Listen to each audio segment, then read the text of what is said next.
La Sociedad Dominica de Medios de Comunicación, Sodomco, presenta A Pensar Más con Rosa María Palacios.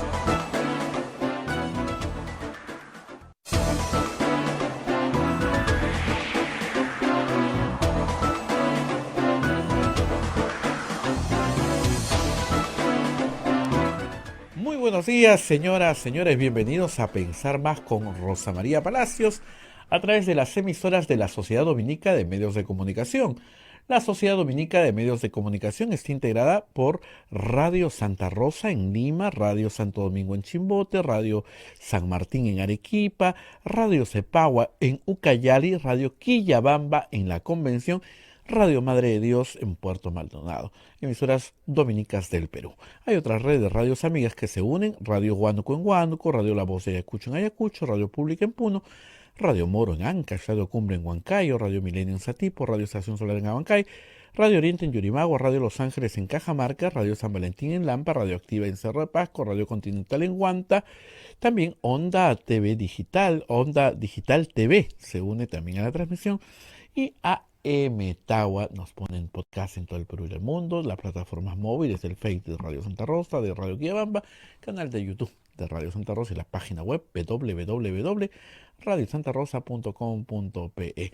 Rosa María ya está lista para comenzar el programa. Hoy día es 22 de septiembre del año 2021. ¿Cómo estás, Rosa María? Un gusto saludarte. Muy buenos días, Abel. Muy buenos días a todos nuestros oyentes y televidentes en el mundo entero.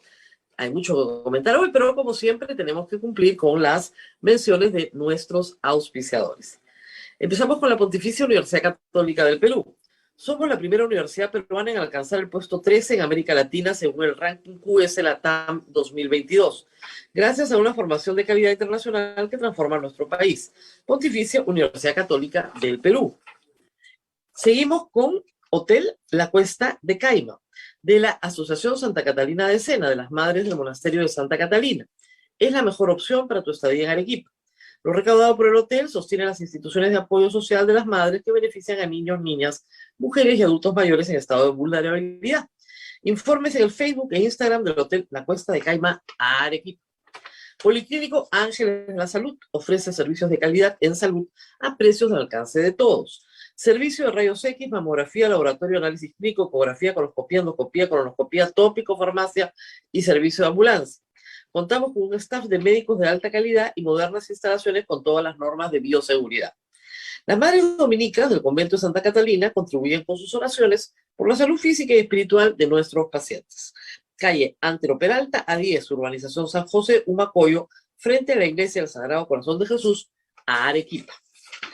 Colegio Sagrado Corazón Sofiano, 74 años al servicio de la educación en Arequipa, formando integralmente a la niñez y juventud desde la pedagogía de luz y verdad. El proceso de admisión para el año 2022 está abierto. Colegio Sagrado Corazón Sofiano, formamos en luz y verdad. El Colegio Privado Bilingüe Reina de Los Ángeles, situado en La Molina, Lima, tiene como meta la educación en las virtudes cristianas para construir una sociedad más humana, más fraterna y más feliz. El Colegio Bilingüe La Asunción, perteneciente a la Congregación de las Hermanas Dominicas de la Inmaculada Concepción, ubicado en Trujillo, La Libertad, brinda una educación a jóvenes y niños basada en virtudes y espiritualidad dominica. Colegio Santa Anita brinda educación católica desde el diseño curricular Luz y Verdad. Es una gran opción a los papás que buscan para sus hijos una educación de calidad con valores. Cuenta con docentes en el manejo de los entornos virtuales de aprendizaje para el desarrollo de habilidades de los alumnos que los hagan competitivos en la sociedad. Y finalmente, Colegio Santo Tomás de Aquino, de los Padres Dominicos, ofrece excelencia académica y formación cristiana para la vida. Abre el proceso de admisión para el año 2022 para primaria y secundaria. Informes en los teléfonos 987-11-8509 y 426-3390. Colegio Santo Tomás de Aquino, 129 años formando en valores cristianos. Y creo que sí, Abel, hoy día sí rompimos el récord porque lo he dicho bastante rápido, pero es que tenemos mucha información. Ya está en las primeras planas lo que comentábamos ayer en este programa, la pugna entre el canciller de la República, en realidad entre el presidente del Consejo de Ministros y el canciller de la República. El canciller de la República no ha dicho nada más que hacer su trabajo. El vicecanciller tuvo unas declaraciones que yo creo que fueron precisas, y sin embargo, el señor Guido Bellido decidió, digamos, mandar a su casa al canciller y al vicecanciller por Twitter. El tema de Venezuela parece ser un tema dramáticamente importante para Cerrón, Perú Libre, Bellido y sus amigos. No sé qué le deben, pero algo le deben, porque qué desesperación por quedar bien. En el tuit se revela una reunión entre el presidente de la República y Maduro. Ayer, cuando yo leí el tuit, pensé que eran las reuniones bilaterales que suelen haber en encuentros internacionales. Hoy se sabe que esa reunión no estaba en agenda y que era una reunión secreta, revelada por el señor Bellido, y de la cual, por supuesto, se jamonea ayer Nicolás Maduro, que dice, pues si yo he hablado con Castillo para un programa de repatriación, vamos a traer a la patria a los que se fueron. Nosotros ponemos los aviones, ¿no? Tenemos 42.000 inscritos. Hay más de 800.000 venezolanos en el Perú. Eso no es pues ni el 5% de los que están. Ese es un programa de repatriación. Es una burla. Todo lo que dice Maduro, francamente, es una burla. Vamos por partes. El vicecanciller señaló que el Perú no reconoce como legítimo ningún gobierno en Venezuela desde el pasado 5 de enero. El pasado 5 de enero se instala una Asamblea Nacional que, de acuerdo al Grupo de Lima y a otros países en el mundo, no procede de una elección justa, libre y transparente. Por lo tanto, no tiene reconocimiento. Esa Asamblea Nacional de donde emana el poder del señor Nicolás Maduro, que fácticamente se reúnan con el que se llama presidente de Venezuela, es lo mismo que dijo el presidente de Paraguay. Mi presencia en esta reunión no convalida, ¿no es cierto?, ningún reconocimiento al señor Maduro por más que esté sentado en esta mesa. El Perú tiene relaciones consulares, no relaciones a través de embajadores. Y vamos a explicar esto despacio. A ver, el señor presidente de la República viaja a una gira, no a una reunión de Estado a Estado, sino a una gira a México y a los Estados Unidos para participar en foros multilaterales. Multilaterales, es decir, el CELAC es un foro donde participan varios países, la OEA también, la ONU también, muy bien. Además, tiene reuniones que se pactan de acuerdo a los intereses del país. Entonces, si el presidente de la República quiere hablar con empresarios, se pactan reuniones con empresarios. Si quiere hablar con jefes de Estado en reuniones bilaterales, país a país, se pactan esas reuniones también, porque es una oportunidad para hablar de temas comunes con otros jefes de Estado, que los tenemos muchos, entre ellos la inmigración venezolana, por ejemplo, o la pandemia. Así se arma una gira. Y armar una gira, hay que decir, tiene mucho mérito. El canciller Maurto ha conseguido muy buenas citas, muy buena acogida para el presidente en muy pocos días. Y también para el ministro de Economía, que ha tenido reuniones con distintas autoridades. También se han reunido con la Organización Panamericana de Salud, se han reunido con funcionarios del Banco Mundial, del Fondo Monetario, en fin. Han tenido una gira rica en exposición. Lo que buscas en una primera gira presidencial es la exposición del presidente ante el mundo. Es una forma de decir, esto soy yo y yo represento al Perú. Y el Perú es esto hoy. Los mensajes del presidente de la República han estado orientados a dar confianza a la inversión extranjera. Esto se ha repetido durante todo el viaje. A dar seguridad jurídica, incluso a defender políticas de género. Ha sido sorprendente escucharlo en la ONU, contra el machismo, etc. Y por supuesto, generar consensos en torno al combate a la pandemia. Son buenos temas, bien planteados, ¿no es cierto? Son buenos temas para una gira planificada por la Cancillería, obviamente, y con el ministro de Economía sentado al lado, que es el principal interesado en revertir esta cifra proyectada para el próximo año de crecimiento cero de la inversión privada. En ese contexto, el presidente de la República ha dicho que su gobierno no tiene ningún interés en sacar adelante una asamblea constituyente. Y así lo ha ratificado también el ministro de Justicia en el Perú, que ha dicho, asamblea constituyente, nosotros como gobierno no. Ese es un tema del Congreso, de la ciudadanía, pero no del gobierno, que es un cambio de discurso para Castillo radical.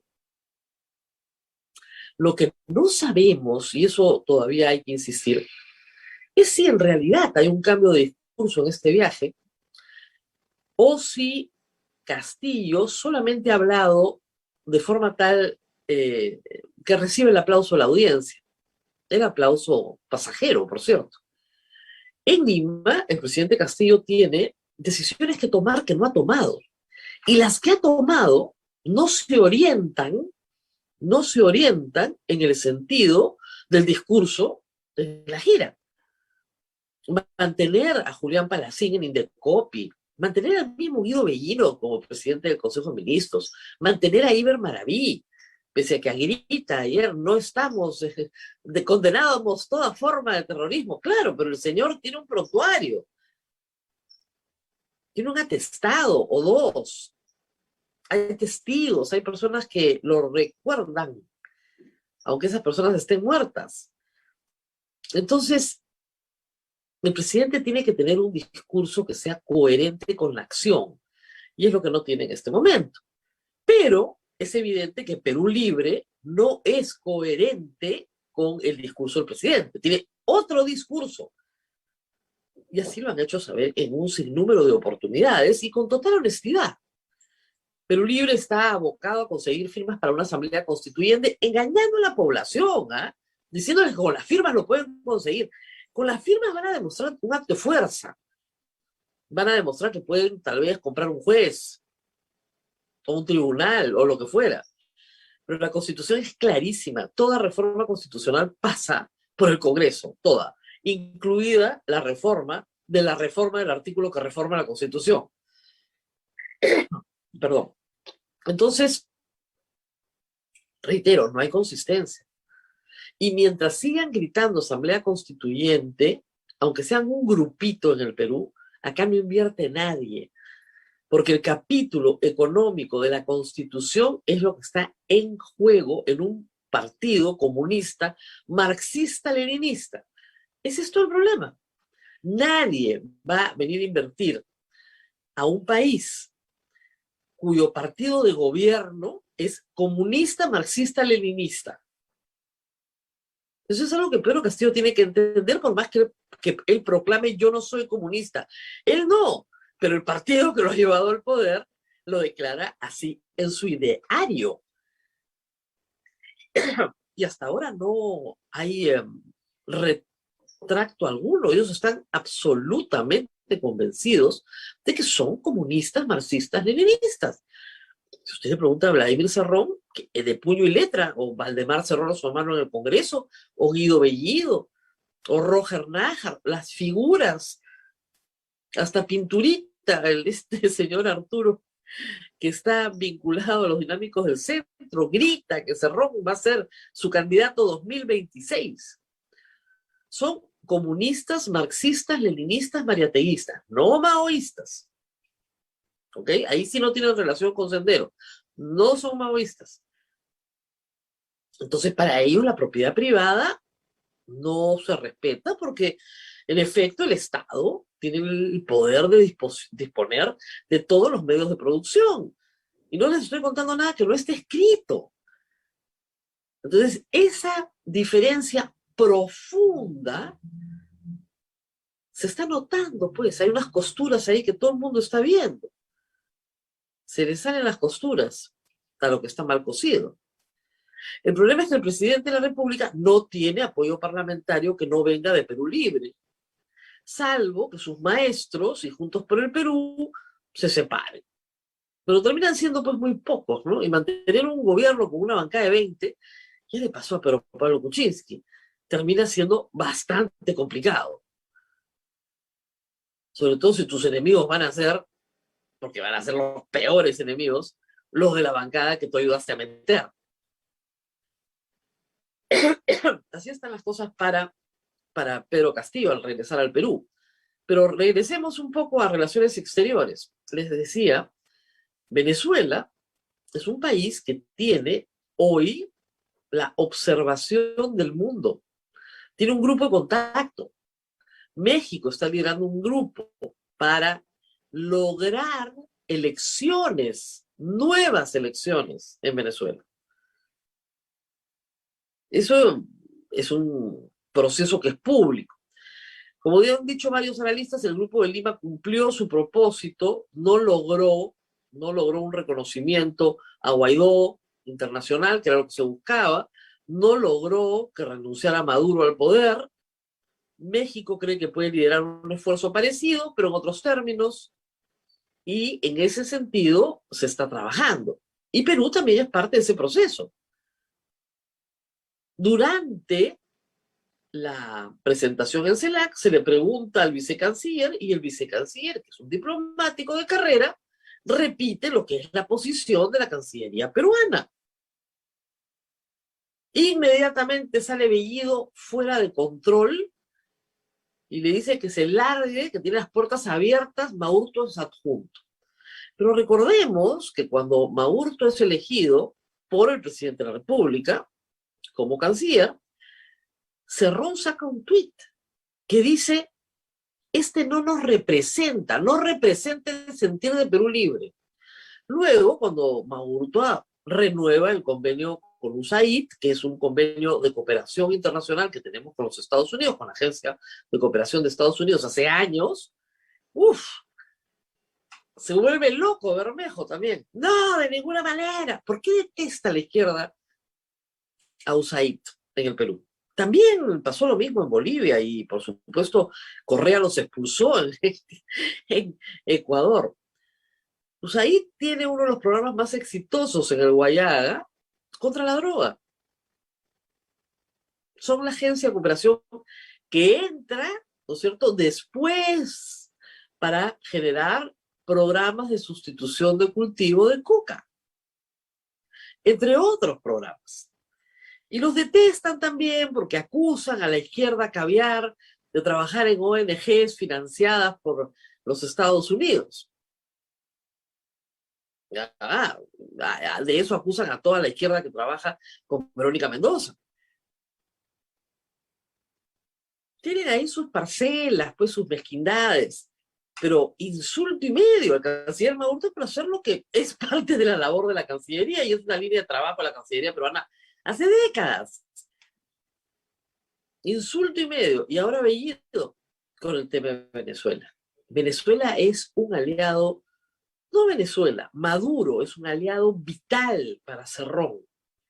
Él va y se toma fotos con él, es el dictador al que quiere emular, ¿no es cierto? Entonces, que le valoren la relación con Venezuela es una cosa espantosa, insostenible.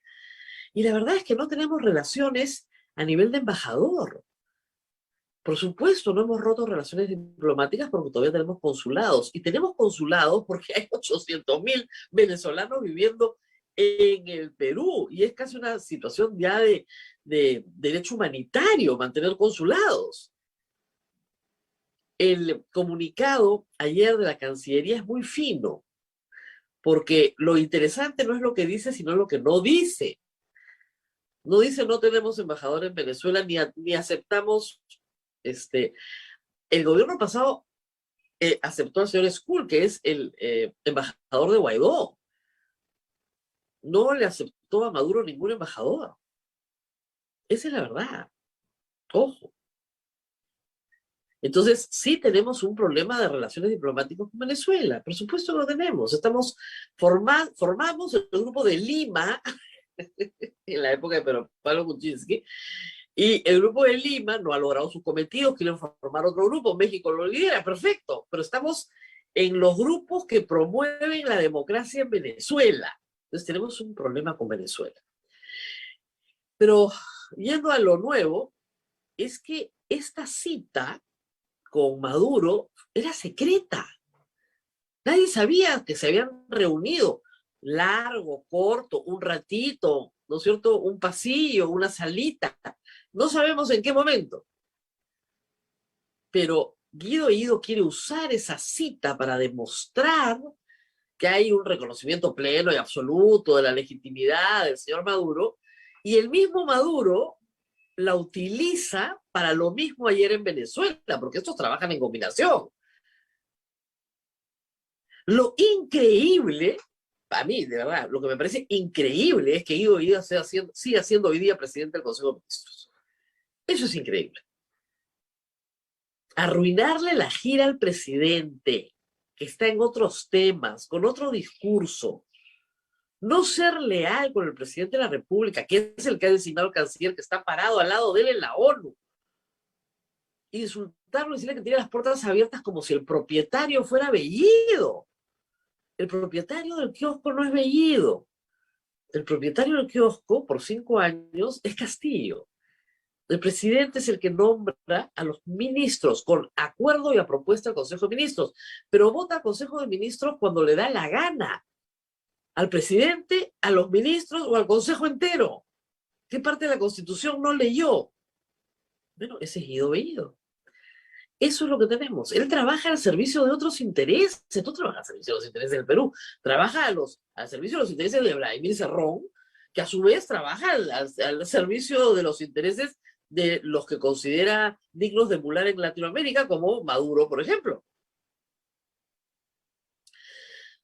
¿Se acuerdan ustedes de cómo fastidiaban a Humala por su simpatía con Chávez y la campaña de Alan García, o Chávez o el Perú? Imagínense ahora, si Alan García estuviera vivo, la campaña que haría. Estos están entregados, pero entregados a Maduro, ¿eh? Entregados. ¿Por qué? Debe ser otra historia para investigar. Entregados a Maduro. No Castillo, Castillo no probablemente llegó al Partido Perú Libre cuando ya todos estos acuerdos estaban hechos, ¿no? Tenemos fotos de Maduro con Cerrón, o sea, son amiguitos. ¿Y qué creen, que nadie se da cuenta? O sea, Maduro saliendo a hablar ayer sobre, he conversado con el presidente Castillo para un programa de repatriación. A nadie le interesa el programa de repatriación. Lo que le interesa es decir que se ha reunido con Castillo en una reunión que no era pública. Y la hace pública cuando en la Cancillería peruana no la tenía en agenda. Mal de la Cancillería no ponerla en agenda, ¿no? Porque estás tratando con gente que no se maneja en ese mundo diplomático. Estás trabajando con otro tipo de personalidades que tienen otra agenda, no la agenda de los intereses del Perú ni la agenda de los inmigrantes. Tienen la agenda de hacer sentir su presencia revolucionaria en toda América Latina. Entonces, y tienen sus asociados acá. Vamos a ver qué pasa. Es bien complicado ver qué pasa acá, porque los que rodean también a Pedro Castillo, que no son de Perú Libre, tienen posiciones muy ambivalentes, ¿no? Por ejemplo, ayer el ministro de Justicia, Aníbal Torres, le preguntan sobre estos incidentes y dice, bueno, le tendrán que preguntar al vicecanciller. Yo respaldo al canciller, por supuesto, pero sobre esto pregúntenle al vicecanciller, porque nosotros sí tenemos relaciones diplomáticas con Venezuela. Una cosa es tener relaciones consulares y otra cosa es reconocer un gobierno como legítimo. Son dos cosas muy diferentes. Los países no rompen por completo relaciones, salvo que se estén yendo a la guerra. Entonces hay varios pasos antes de eso. Cuando un país se molesta con la conducta de otro país, llama a su embajador en consulta. Primer acto. El otro país también lo hace, ¿no? Envía una nota de protesta, se presenta la nota de protesta, se responde la nota de protesta o no se responde la nota de protesta. Esos son los primeros actos cuando estás molesto. ¿Ok? Cuando estás bien, tu presidente hace una visita de Estado Cuando estás bien, tu presidente se interesa en asuntos de cooperación, se firman acuerdos, ¿no es cierto? Se programan visitas de ministros, giras. Cuando estás mal, mandas notas de protesta y retiras a tu embajador, que ya es, retirar al embajador es un asunto muy grave. Primero lo llamas en consulta y después lo retiras. Y cuando retiras embajador, que es la situación en la que está el Perú, estás en una situación grave. No estás en una buena relación, estás en una mala relación. Por eso es que no tienes embajador. Y mantienes los consulados porque los consulados prestan servicios a tus nacionales en el otro país. Y no puedes dejar a tus nacionales sin protección consular. Ya cuando eso sucede es que estás ya, digamos, con la declaratoria de guerra en la puerta del Congreso. Y eso. Mire, los Estados Unidos mantienen una oficina de intereses de los Estados Unidos en Cuba. En Cuba, o sea, para que tengan una idea. O sea, siempre hay un pequeño camino. O sea, no se incendian todos los puentes en diplomacia, nunca, nunca.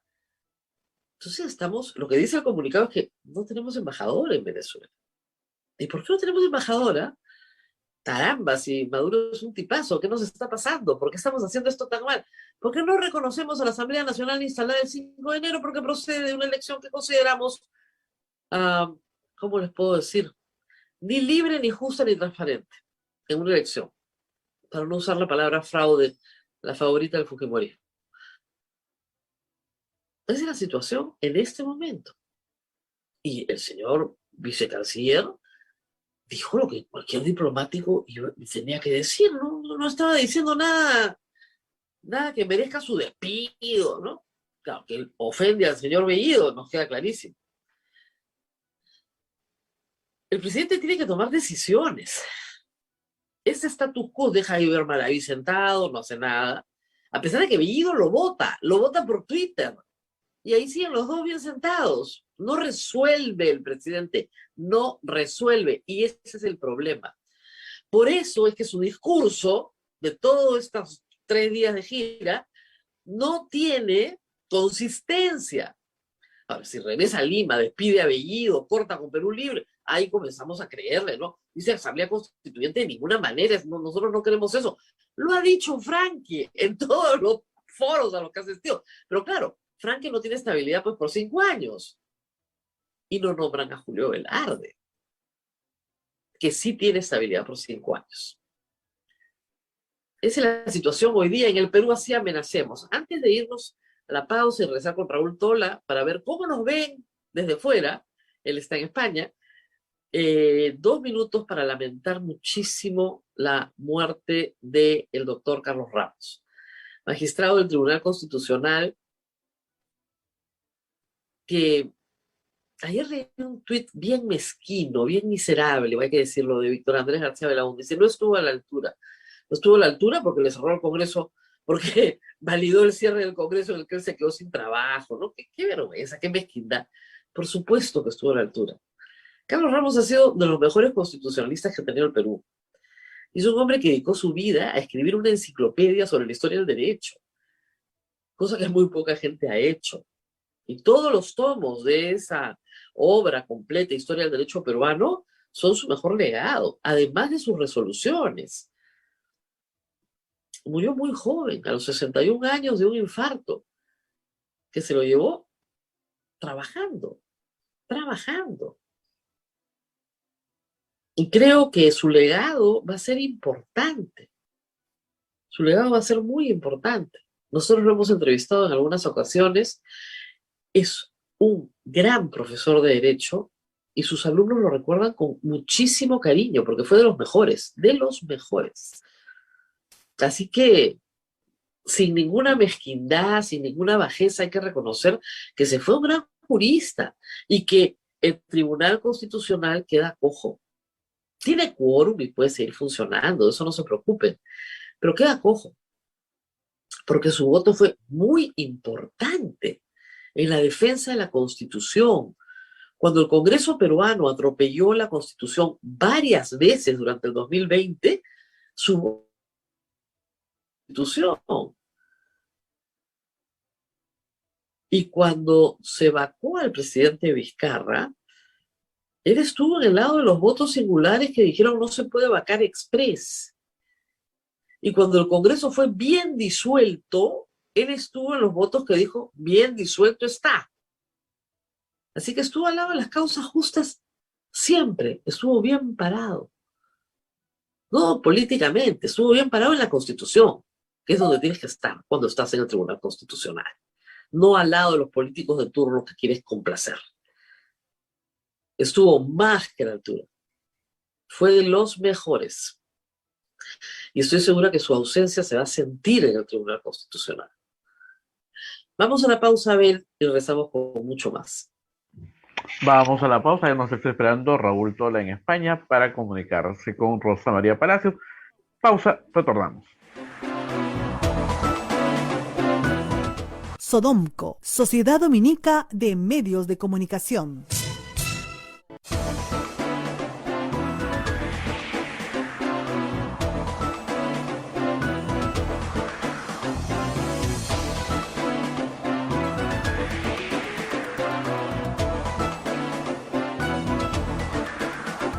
Vamos al aire. Continuamos con A Pensar Más a través de las emisoras de la Sociedad Dominica de Medios de Comunicación. Estamos conectados con Radio Santa Rosa en Lima, Radio Santo Domingo en Chimbote, Radio San Martín Arequipa, Radio Cepabo Cayali, Radio Quillabamba La Convención, Radio Madre de Dios Puerto Maldonado, Huánuco, Radio Huánuco, Ayacucho, Radio La Voz de Ayacucho, Puno, Radio Pública, Ancash, Radio Moro, Huancayo, Radio Cumbres, Atipo, Radio Milenio, Abancay, Radio Estación Solar, Yurimagua, Radio Oriente, Chota, Radio Los Ángeles, Lampa, Radio San Valentín, Cerro de Pasco, Radio Activa, Guanta, Radio Continental, Onda Digital TV AM Tagua, y también nos pone las plataformas del Facebook de Radio Santa Rosa, Radio Quillabamba y el canal de YouTube. Adelante, Rosa María. Muy buenos días a Raúl Tola, que nos escucha desde y nos ve desde España. No sé si desde Madrid, porque no sé dónde está, creo que no está en Madrid. Estoy en Guadalajara, en México. En Guadalajara, yo pensé que estaba en España. Claro, tiene que estar ahí. Hay cosas importantes que hacer en Guadalajara en estos días para cualquier escritor. Así que gracias por recibirnos, Raúl, desde allá. Vamos a tratar entonces, no te hemos entonces quitado horas de sueño, así que estás más o menos a la misma hora que nosotros. Y te llamamos por dos temas. Queríamos hablar del tema de prensa que has tratado en tus columnas últimamente, pero también quería empezar por la visión que se tiene en este momento en España de lo que está pasando en el Perú. Y claro, creo que hay bastante que comentar por la cercanía de algunos líderes políticos españoles que han estado recalando por el Perú. ¿Qué es lo que se escribe o se dice o se piensa de lo que pasa en el Perú en este momento? Pues si quieres que te sea absolutamente sincero, Rosa María, del Perú se escribe muy poco y se dice muy poco en la prensa española. Los diarios que tratan situaciones internacionales como la de nuestro país, básicamente son el diario El País, la agencia EFE, ¿no? Y el diario El País lo hace sobre todo en su edición americana. Es decir, la información que se publica en España sobre el Perú llega a cuentagotas. Y ha llegado sobre todo en la campaña electoral, a partir de algunos despachos realmente muy buenos que ha hecho el corresponsal afincado en América del país, uno de los corresponsales afincados en América del país, Quesada, ¿no? Y la información me parece que en el caso del diario El País ha sido muy balanceada y ha dado una imagen bastante completa de lo que fue esta segunda vuelta, bastante completa de lo que fue el enfrentamiento entre Keiko Fujimori y Pedro Castillo, pero, te repito, la información que llega a España sobre el país es muy poca. ¿Quién es Monedero, Raúl Tola? Por favor, cuéntenos. Este famoso político español, ¿quién es? José Carlos Monedero es uno de los fundadores del partido político Podemos y es uno de los fundadores más polémicos del partido político Podemos porque en algún momento se acusó a Monedero de haber recibido dinero del gobierno venezolano, de haber recibido por asesorías dinero del gobierno venezolano o boliviano, disculpa, ahora no tengo la información precisa, pero de un gobierno bolivariano. Eso le causó muchos problemas en su momento. Él era parte digamos, el elenco estable del partido político Podemos, de los 4 o 5 líderes más importantes de Podemos. En ese momento él dio la cara, explicó cómo se había producido esa asesoría y cómo había recibido el dinero, pero de todas formas, estratégicamente lo que se hizo en Podemos fue pasarlo a un segundo nivel, a un segundo plano. Es decir, esconderlo un poco para que no siguiera, digamos, contaminando al partido con este caso que realmente llegó a ser muy polémico en su momento. Ya todos sabemos lo que pasó con Podemos. Es un partido que ahora, no diría que está en descomposición, pero está en un momento de crisis profunda. Sí. Hagamos una pausa acá porque en el Perú no todo el mundo sabe qué es Podemos. O sea, ¿qué representa Podemos en España? Podemos es un partido de izquierda, no quisiera llamarlo extrema izquierda, pero es un partido que está bien a la izquierda. Es un partido que se funda a partir de las manifestaciones anticapitalistas del 15 de mayo, y es un partido que es encabezado originalmente por Pablo Iglesias, ¿no? Pablo Iglesias es un político con una capacidad de comunicación realmente notable, capaz de construir un ideario muy persuasivo, que asalta la política española con la lógica del asambleísmo, es decir, que todas las decisiones políticas se tomaban de manera conjunta en asambleas, en lo que se llamaba las mareas, ¿no? Y a partir, digamos, de ese ideario, y coincidiendo con un momento en el que yo creo que la sociedad española exigía cambios, Podemos irrumpe en la escena política española con mucha fuerza, le quita muchos votos al Partido Socialista Obrero Español, el PSOE, y llega a ser una fuerza muy, muy importante tanto en el Congreso como en los distintos gobiernos locales, por llamarlos de alguna manera, de España, ¿no? A lo largo de los años, Podemos ha tenido un proceso de transformación. Ha supuesto, y por eso me refería a eso, ha supuesto que la cúpula se vaya desmembrando poco a poco hasta que lo que apareció como un partido colectivo, digamos asambleísta, terminó convirtiéndose, la verdad, en un partido bastante personalista en la persona de Pablo Iglesias, concentrando todo el poder. Él fue purgando poco a poco esa cúpula, entre ellos a Íñigo Errejón, por ejemplo, que era su mejor amigo de juventud, que terminó yéndose a otro partido político, a Más Madrid, ¿no? Y entonces, lo que ocurrió en las últimas elecciones generales fue que Pedro Sánchez, del PSOE, terminó digamos, obteniendo una mayoría, pero no una mayoría que le permitía alcanzar la presidencia.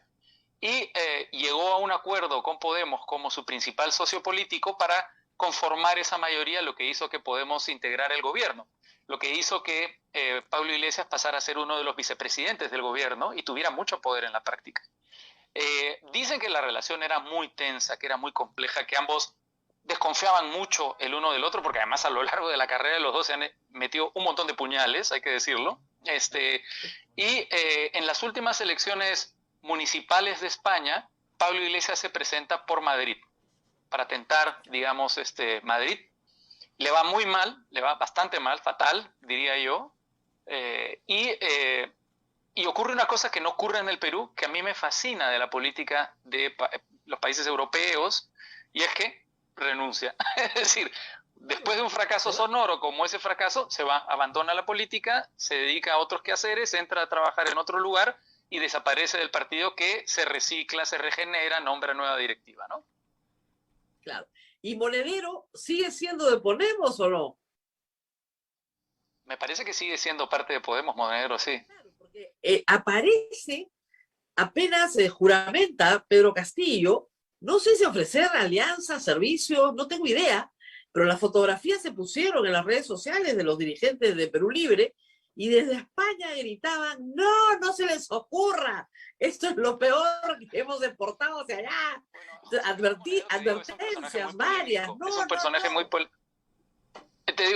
muy polémico, y además digamos, era quien desarrolló el ideario económico de Podemos, ¿no? Un ideario económico que vamos a ver qué ocurre con el partido de Pedro Castillo, con el gobierno de Pedro Castillo si lo asume, pero es un ideario con el que tú comprenderás que yo no estoy de acuerdo, un ideario, Me imagino. no lo calificaría liberal, digamos. Claro, y que finalmente no fue el que se impuso en España, ni siquiera con Pablo Iglesias como vicepresidente. No. Es que España tiene una situación muy particular que se llama Europa. Entonces Europa controla el déficit de España, controla, digamos, el manejo de la economía, es una especie de supragobierno que impide que los gobiernos que la integran cometan locuras en términos económicos, ¿no? Entonces eso está muy controlado. Y eso impide, por ejemplo, que haya un déficit altísimo o que el gasto social se dispare de manera desproporcionada y populista, y garantiza la estabilidad de estos países, ¿no? A pesar de que, bueno, en Europa hay países que critican mucho la situación económica de España. Por ejemplo, desde Holanda hay críticas muy fuertes a la situación económica de España, pero hay una garantía, me parece a mí, de sensatez en el manejo económico sin importar el gobierno que salga elegido, ¿no? Claro, a diferencia de nosotros, que hay un grupo político que quiere cambiar la Constitución para traerse abajo esos principios que son los que le dan solidez a Europa, además dicho sea de paso, que son lo mismo, ¿no? Respetar la propiedad privada, etcétera, etcétera, respetar los contratos, que es lo que hace que el mundo occidental sea, en fin, razonable. Desde donde estás, ¿has podido ver la gira de Pedro Castillo? La he visto a cuentagotas, la verdad, porque estoy ahora absorbido por el trabajo en el que estoy en Guadalajara, porque el día de mañana comienza la Bienal Vargas Llosa, yo dirijo la cátedra Vargas Llosa, y entonces estamos con mucho trabajo por los preparativos, los detalles, ¿no? Comienzan a llegar el día de hoy los escritores que participarán en las mesas redondas y también los escritores que compiten por el premio de la Bienal, pero digamos, por supuesto que he tratado de estar atento, digamos, de las intervenciones del presidente Castillo. La intervención en la CELAC me pareció lamentable.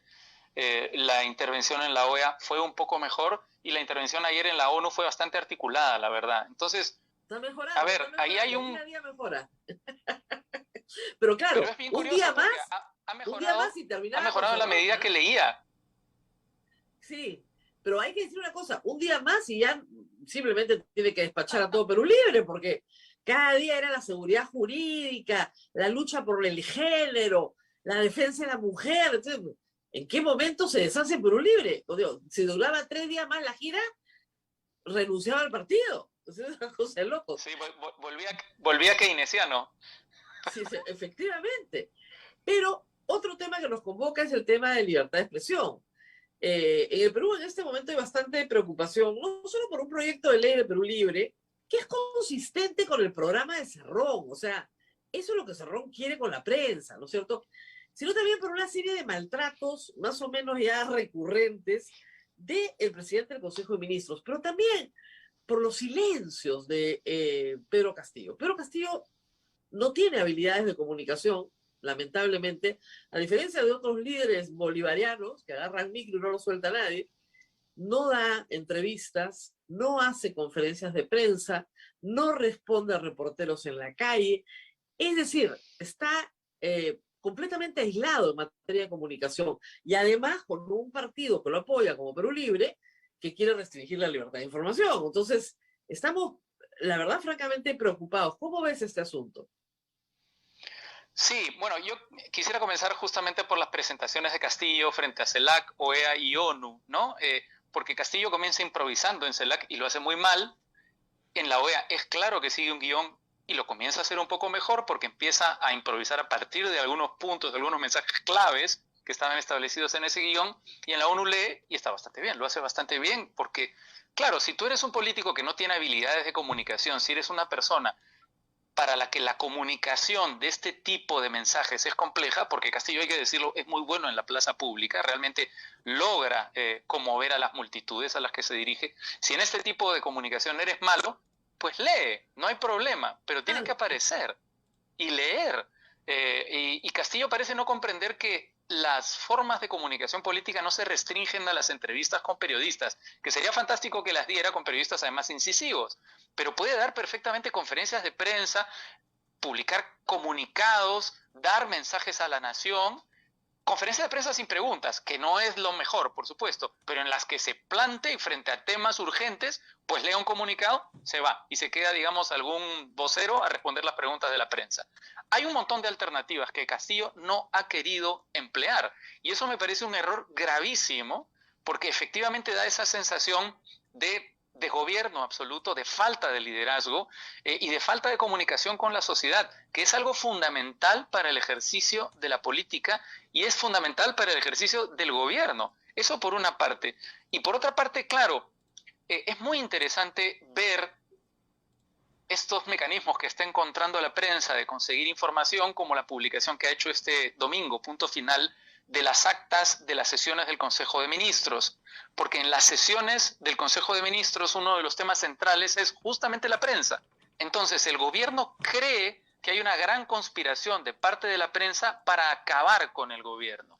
No dudo que algún sector de la prensa hay la idea de una conspiración para tumbarse al gobierno, pero si pudieran leer la realidad de una forma un poco más compleja y menos sectaria, comprenderían que no se trata de eso. Yo por lo pronto, creo que la gran mayoría de los periodistas de este país, pues le desean a Castillo el mejor de los gobiernos, porque el mejor de los gobiernos de Castillo será el mejor futuro para el Perú. Pero lo que no queremos es lo que está ocurriendo ahora, que es el desgobierno, la anarquía, la contradicción permanente, el papelón sistemático, este gobierno que, digamos, dice una cosa desde Cancillería y es contestada desde la presidencia del Consejo de Ministros con un tuit furibundo. Eso no lo queremos. Entonces, bueno, el periodismo lo que tiene que hacer es criticar y hay que ver quién es quien critica.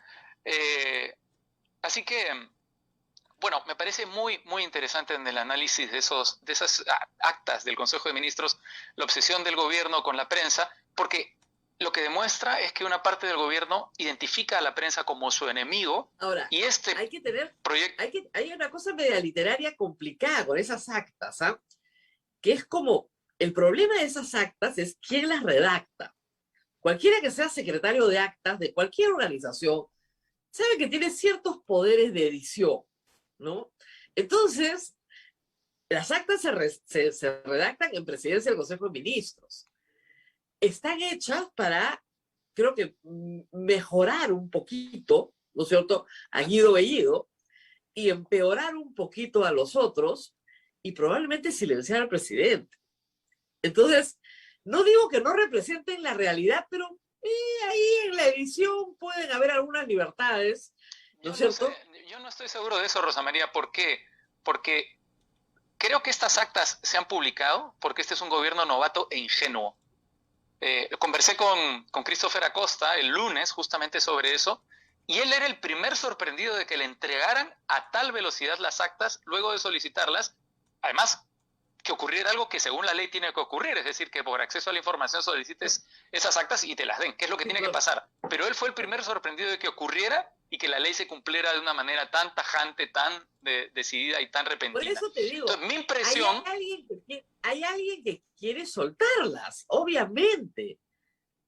Eso por una parte puede ser, ¿verdad? Pero por otra parte la verdad puede ser porque mucha gente queda muy mal dentro de estos actas. Por eso. La otra hipótesis puede ser simplemente que hay gente ahí que no sabía cómo actuar y que ha actuado de buena fe siguiendo la ley a la que ahora seguramente le está cayendo la quincha, por decirlo de alguna manera. Ahora, normalmente se graban las sesiones. Porque claro, los secretarios de actas no pueden tomar nota pues absolutamente de todo de oídas. Antiguamente se hacía de oídas, pero ahora se graba. Entonces, sería interesante pedir las grabaciones, ¿eh? Sería interesante porque ahí sí habrían matices, creo yo. Pero sí, o sea, hay alguien que ha dicho, como tú dices, muy ingenuamente, tengo que cumplir con la ley, lo cual está muy bien, es lo que debe ser. Pero creo que la redacción de las actas... pone unos, o sea, por ejemplo, el hombre en esas actas fiscalmente responsable es Bellido, el democrático es Bellido, ¿no? Y los que están contra la prensa, ¿no? Son Franque, Aníbal Torres. Entonces es una cosa rara, ¿no? Mira, ¿Qué está pasando? pero incluso si eso fuese lo que está ocurriendo, es, digamos, es una interpretación muy ingenua de lo que es la comunicación política, porque la comunicación política no logra, puede maquillar la realidad, pero no va a cambiar la realidad. Es decir, estas actas no van a transformar a Guido Bellido en un demócrata y en un defensor de una economía responsable, en lo absoluto. Entonces es una tontería si es que ese es el propósito, sí, ¿no? Claro, ahora sí se nota, porque sí lo hay, que alguien está pensando en la puesta en escena. O sea, la puesta en escena de Castillo es una puesta en escena discutida, planeada, la aparición con el sombrero, la vestimenta en este Andean chic que tiene Cáceres Yiglia, por ejemplo. Yo digo que Cáceres Yiglia es el papá de todos, porque ese sí que tiene el estilo, pero que es el estilo de Evo, no de Chávez, porque Chávez era émulo de Castro en el traje de faena militar, pero todos los, digamos, presidentes autoritarios en el mundo desarrollan una identidad en el vestir para lograr algún fin político a través de la comunicación, de lo que llevan puesto, ¿no? Entonces, que el presidente del Perú se presente con un sombrero de paja. Lo hacen todos los presidentes. Todos, lo hacen todos los presidentes. O sea, lo hacía Pedro Pablo Kuczynski vistiéndose como una persona de la sierra cuando iba a la sierra. Yo creo, francamente, que hay tantísimos flancos para criticar al gobierno de Castillo que este es uno de los más débiles. El tema de su vestimenta, el tema de su puesta en escena, me parece hasta irrelevante, Raúl, te lo digo con franqueza. Raúl, no es como crítica, sino que es la puesta en escena, para que sea efectiva, en lo que estábamos hablando, tiene que tener una sustancia debajo. O sea, ojo, no es la puesta en escena del que va a un lugar y viste como el del lugar, sino es la puesta de escena local e internacional para proyectar algo. Y esa proyección tiene que funcionar.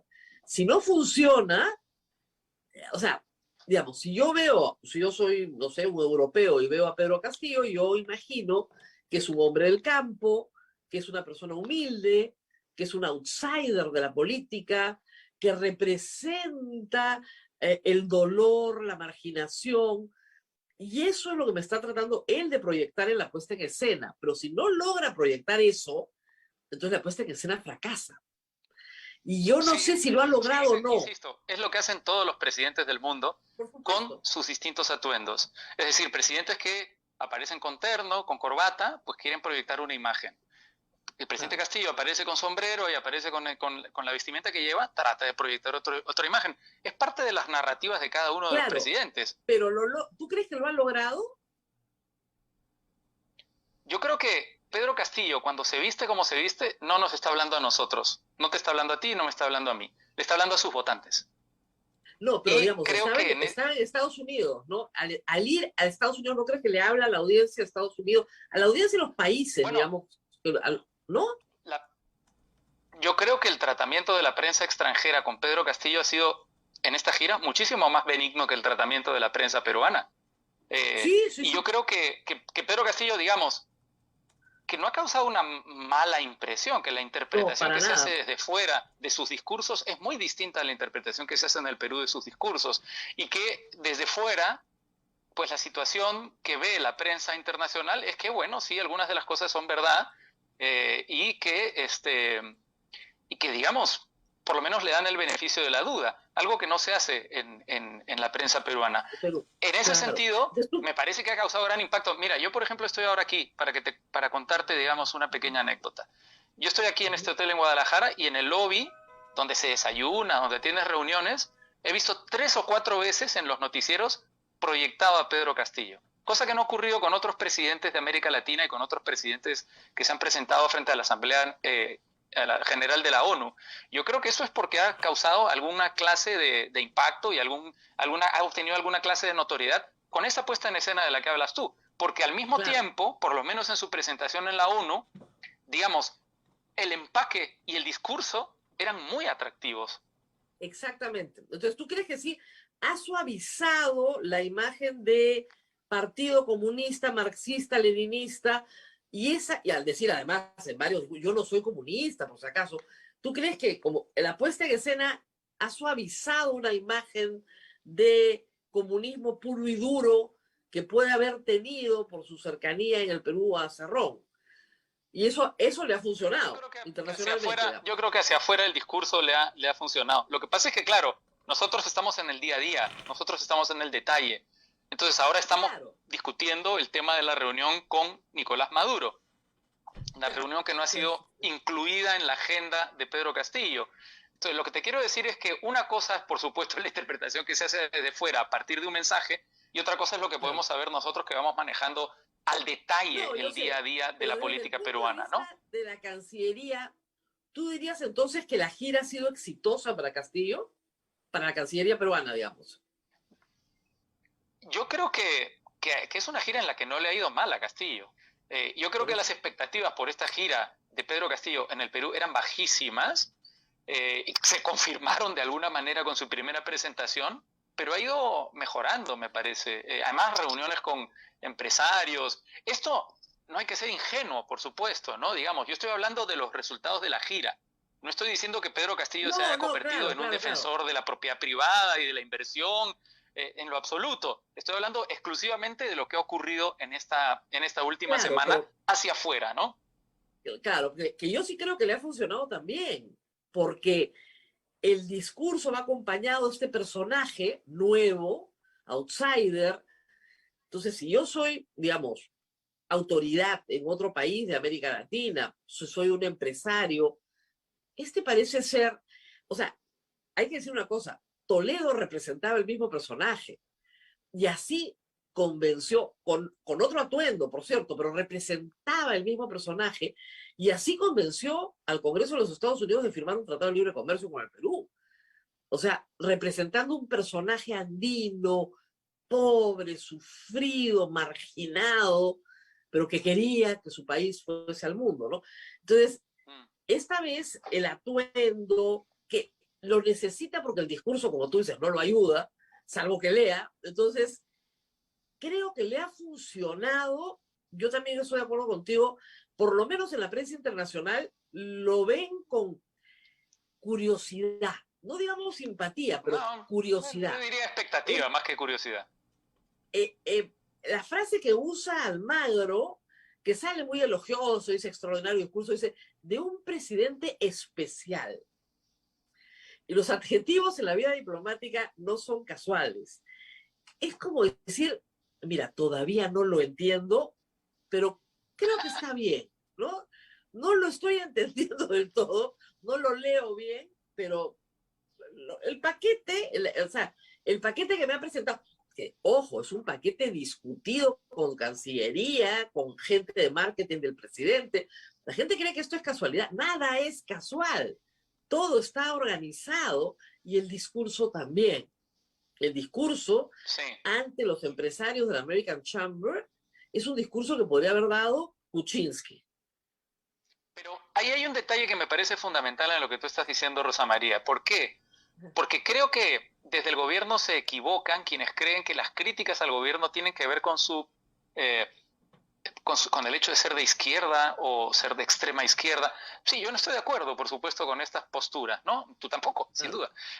Pero la crítica en estos momentos al gobierno tiene que ver con la ineptitud, tiene que ver con los malos nombramientos y con la mala gestión, antes que con el sino político del gobierno.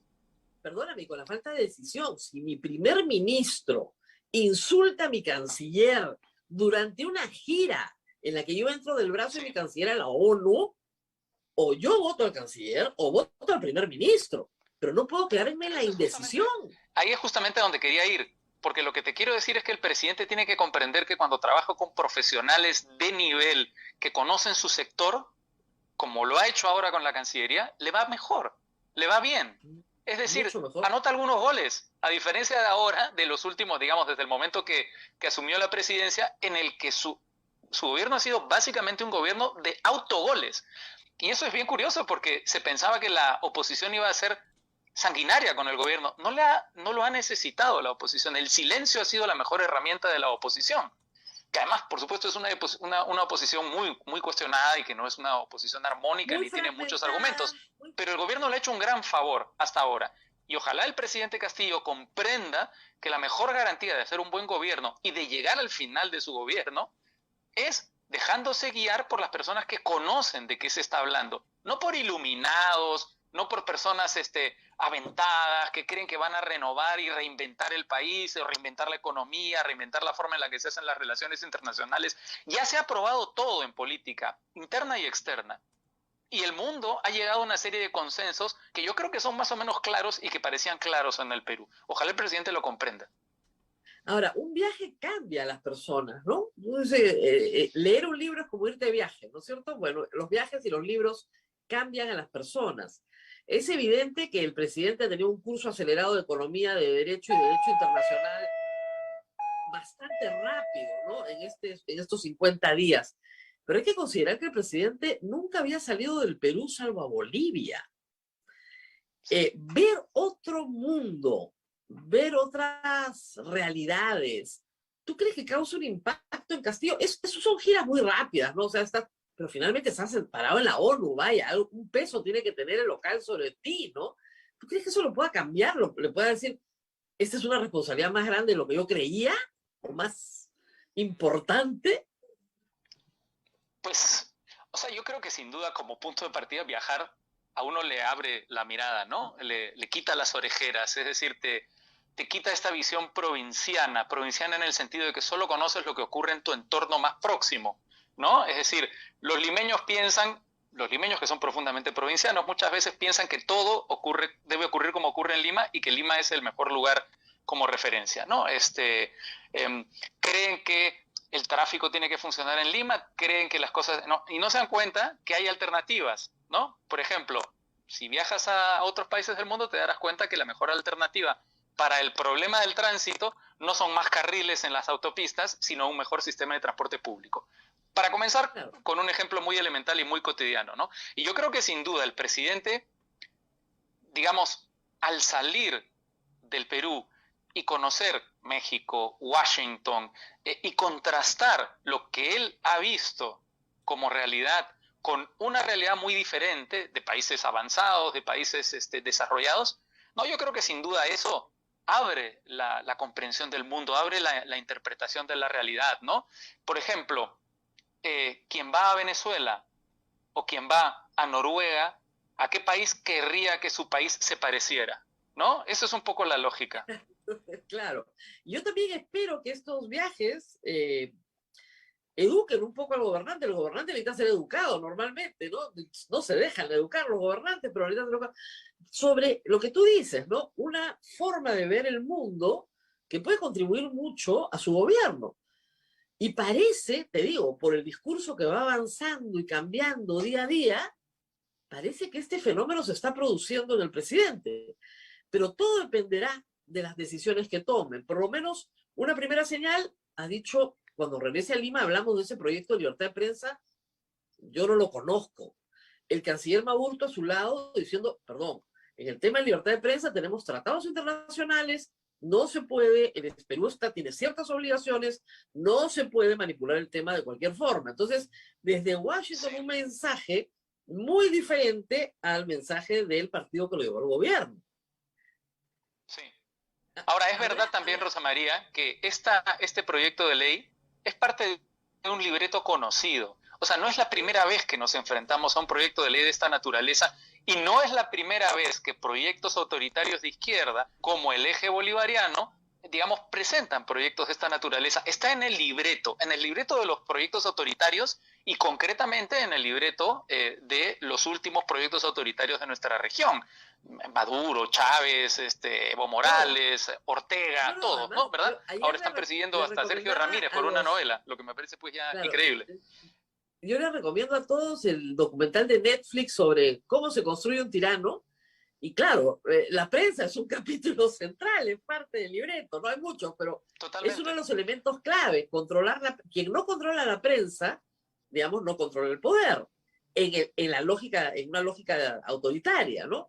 Entonces, los tiranos les gusta controlar la prensa, evidentemente, y eso es como tú dices, Una Pero asamblea yo quisiera constituyente y añadir controlar un la matiz, prensa. solamente si me permite, Rosa María, añadir un matiz, dos cosas. En primer lugar, este es un proyecto que revela las intenciones de un sector del gobierno, que si lo sumamos además a las discusiones del gabinete, revelan el odio, la preocupación, el temor que hay frente a la prensa y la necesidad de controlar a la prensa. Pero es un proyecto que no va a pasar, porque el Congreso no tiene una mayoría que vaya a pasar ese proyecto de prensa. Está muy bien criticarlo, está muy bien levantarse contra él, está muy bien protestar siquiera por la presencia de un proyecto de esta naturaleza, pero la realidad indica que no va a pasar, felizmente. Y en segundo lugar, pues hay que criticar este proyecto de ley y me parece muy bien que se critique este proyecto de ley y cualquier intento por interferir en la libertad de expresión en el Perú, que es algo además en lo que yo he estado comprometido desde que comencé en el periodismo. Y me ha costado problemas, me ha costado renuncias, me ha costado, en fin, un sinnúmero de dificultades, algunas de las cuales hemos compartido. Pero hay que decir también que en esta batalla el periodismo va muy mal si no parte de una autocrítica. Porque con el comportamiento del periodismo en las últimas elecciones y en el último tiempo, este tipo de argumentos ganan tracción.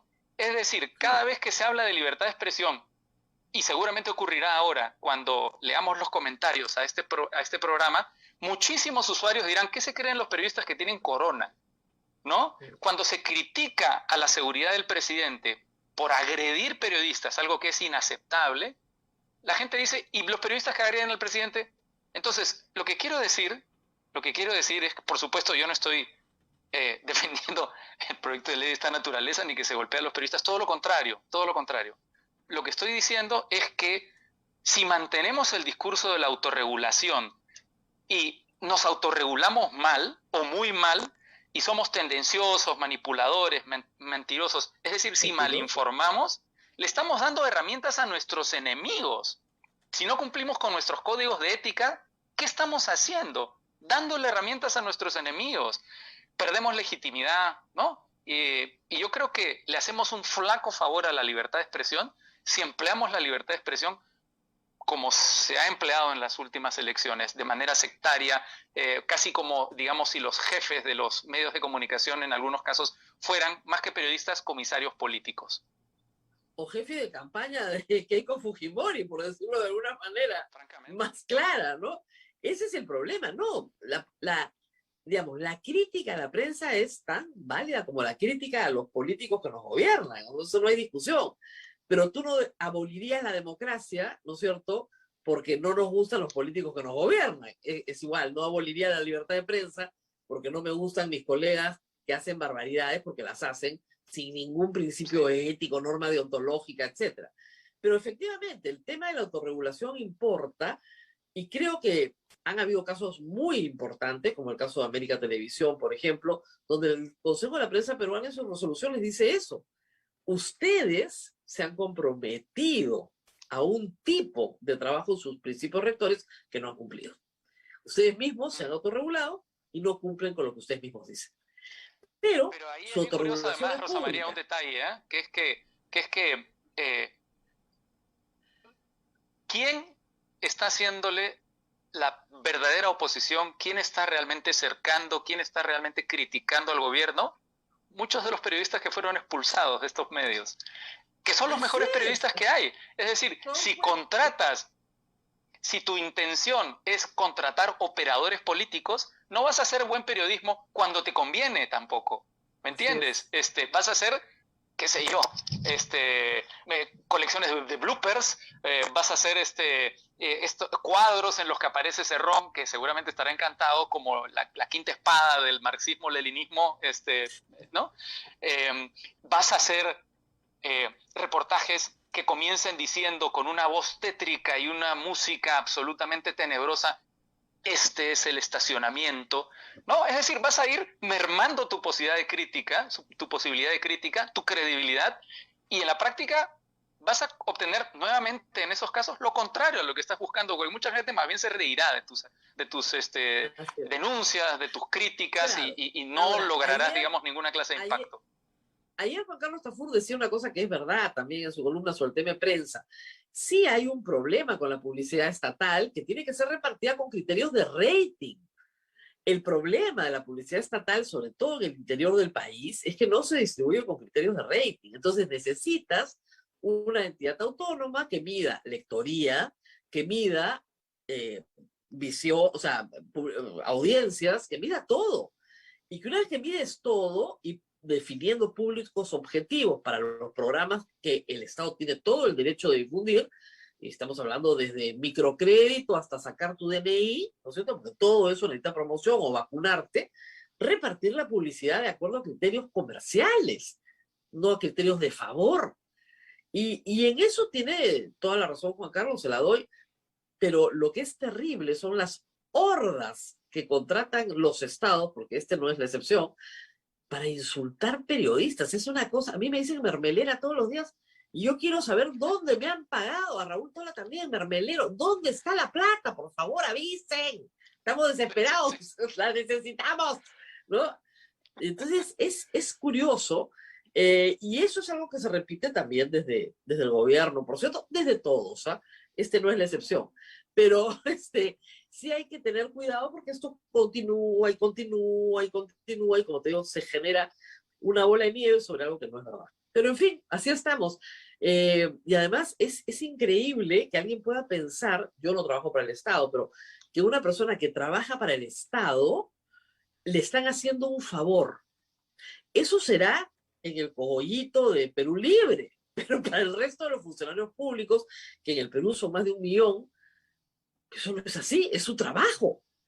¿No es cierto? Es una cosa de locos.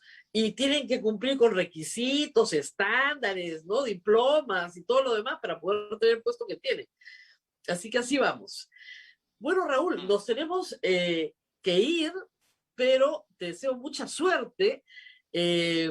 Hay un premio importante en Guadalajara que se anuncia esta semana, ¿verdad? De todas maneras. Sí.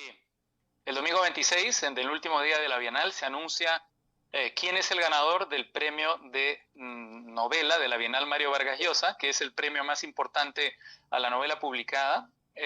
Las novelas publicadas los 2 últimos años en habla hispana compiten prácticamente todas, han llegado creo que cerca de 500, que fueron todas evaluadas, todas leídas, y de las 500 novelas han quedado 5 finalistas, que son los que están en competencia en esta semana, y el día domingo, 26 por la noche, como fin de fiesta, se anunciará el ganador del premio de novela, que está dotado con $100,000 y con una estatuilla de un...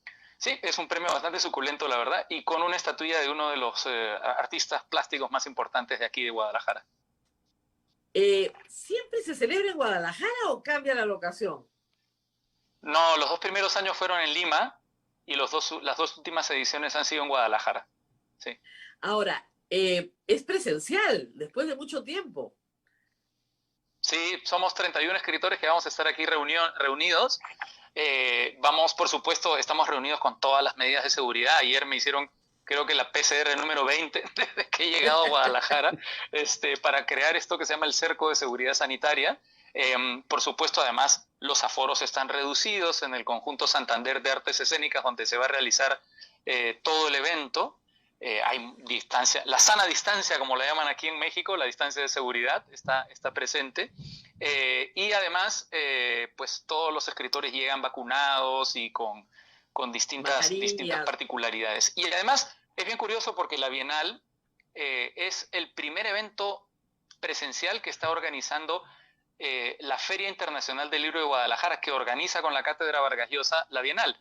Y ahora en noviembre se realizará la Feria Internacional del Libro de Guadalajara, que es la feria del libro más importante de habla hispana, que en una edición normal, sin pandemia, reúne a 800,000 personas, claro. Y que en esta ocasión tiene como invitado al Perú. Ahora, lo que quiero decir es que para ellos esto está siendo como un pequeño ensayo general de lo que será más adelante la Feria del Libro. Es un piloto, claro, es el piloto de lo que viene en noviembre, que ojalá que se pueda hacer. No sé cómo están las cosas en México en cuanto a la pandemia, pero me imagino que ya el nivel de vacunación debe ser alto a estas alturas, ¿verdad? El gobierno, me parece que ha dicho ayer, el subdirector de salud ha dicho que la vacunación con 2 dosis está en 68%, pero las personas que me comentaban esa noticia levantaban la ceja y decían, no creo, ¿eh? En todo caso, parece que está avanzando. Bueno, tú sabes que Tú sabes que bienvenido a Latinoamérica. Tú sabes cómo son los números acá. Los números adquieren otras dimensiones. ¿Ya? Entonces, pero sí, acá estamos en 34, me parece, por ciento, pero avanzando muy rápido, gracias a Dios. Así que calculo que en 2 meses deberíamos haber pasado el 50% sin problema. Pero ya con 68% sí tienen una enorme ventaja, así que yo creo que el piloto va a salir muy bien. Felicitaciones a todos, porque ya el hecho de ser finalista es importantísimo para un escritor y nada, creo que va a ser un exitazo. Y Raúl se mueve entre el mundo del periodismo y la literatura todo el tiempo. Así que esperemos pronto alguna novedad, Raúl. Estoy avanzando, no me apures, pero creo que algo tan interesante va a salir. Ok, listo. Muchísimas gracias, Raúl. Nos tenemos que despedir, ¿verdad, Tabel? Sí, tenía algunas preguntas. ¿Me permites una? Sí, Una por nomás, a favor. ver. Raúl, ¿tú crees que la ley que ha propuesto acá Perú Libre se asemeja a la ley Mordaza de Rafael Correa en Ecuador? No conozco el detalle de la ley Mordaza, pero entiendo que responden a un mismo ánimo, a un mismo principio, que es controlar a la prensa y evitar que la prensa sea fiscalizadora, es decir, que la prensa sea servil al poder. Por eso decía cuando lo hablaba con Rosa María que responde a un libreto, que es el libreto que también aplicó Correa, ¿no? Lo ha aplicado Chávez, lo ha aplicado Correa, lo aplica Ortega, ¿no? Es decir, estamos pues frente a un gobierno que tiene un sector que abiertamente apuesta por el autoritarismo de izquierdas, y esto es un ladrillo más dentro de la construcción de ese proyecto, que, como repito, felizmente no pasará, ¿no?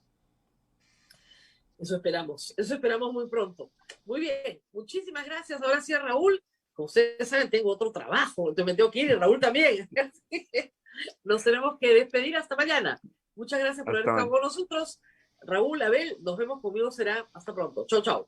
Gracias, Raúl. Nos vemos, Rosa María, hasta mañana. Cuídate mucho. Chao, chao. Con todos, hasta el día de mañana.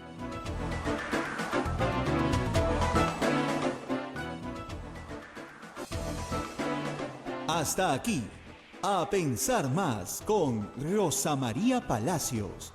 Este programa fue producido por la Sociedad Dominica de Medios de Comunicación, Sodomco.